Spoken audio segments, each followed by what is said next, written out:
சின்ன வயசுல வந்து ரேடியோலாம் பாடும்ல, உள்ள மனுஷங்க உட்காந்துருந்தாங்க, அவங்க தான் பாடுறாங்க, அவங்க தான் பேசுறாங்கன்னு நினைச்சிட்டு இருந்தேன். நீ நினைச்சிருக்கீங்க அந்த மாதிரி? Wow, what a creation Gomathi, what a creation. Post office radio ஸ்டேஷன்லாம் பார்த்துட்டு இப்படி திரும்பினதும் நம்ம வில்லேஜ் செட்டப்ல மண்பானை செஞ்சுட்டு இருந்தாங்க. அதை பார்த்ததும் பார்க்குற எல்லாருக்கும் மண்பானை செய்யணுன்ற ஆசை கண்டிப்பாக வந்திருக்கும். நீங்கள் அந்த மாதிரி மண்பானை செஞ்சுருக்கீங்களா, இல்லை மண்பானை உங்கள் வீட்டில் ஒரு பொருளாக இருக்கா அப்படின்றதையும் கமெண்ட் பாக்ஸில் கமெண்ட் பண்ணுங்கள். ஆல்மோஸ்ட் வந்து நம்ம எல்லாத்தையுமே கவர் பண்ணிட்டோம். ஸ்டார்டிங்ல இருந்து எல்லாமே முடிச்சிட்டோம். நாங்கள் பாடம் செய்யறதுக்கு வந்து நாங்கள் கேட்டோம். ஆனால் அவர் என்ன பண்ணிட்டாருன்னா காரி மூஞ்சில துப்பி நாங்கள் கொடுக்க மாட்டோம், நீங்கள் கிளம்புங்க அப்படின்ற காரணத்தால் நாங்கள் வந்து இப்போ பசுமாடு கிட்ட வந்து நின்றுட்டு இருக்கோம். இன்னும் கொஞ்சம் பிளேசஸ் மட்டும் இருக்கு.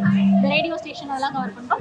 இன்னும் ஒரு சில இடங்களை வந்து நாங்க இது பண்றோம். தயவு செஞ்சு பாட்டு கொஞ்சம் ஆஃப் பண்ணி நல்லா பேசிக்குவோம். என்னதான் நம்ம பெரிய பெரிய மாடி வீடு அபார்ட்மெண்ட் அப்படிலாம் போனாலும் இந்த மாதிரி கொட்டாய்க்குள்ள இருந்து ஒரு மாதிரி நாஸ்டாலஜிக்கா பீஸ்ஃபுல்லா இந்த மாதிரி ஒரு உலகத்தை இருக்கிறது அப்படியே செட்டிலே விட்டு போயிடுவோம். கொட்டாக்கோலே நாஸ்டாலஜிக்கா செட்டில விட நம்ம நேர்லயே ஒரு தனியா ஒரு இடத்த வாங்கி போட்டு அதுல இந்த மாதிரி ஒரு செட்டப் அமைச்சு அதுல வாழ்ந்தோம்னா சூப்பரா இருக்கும்.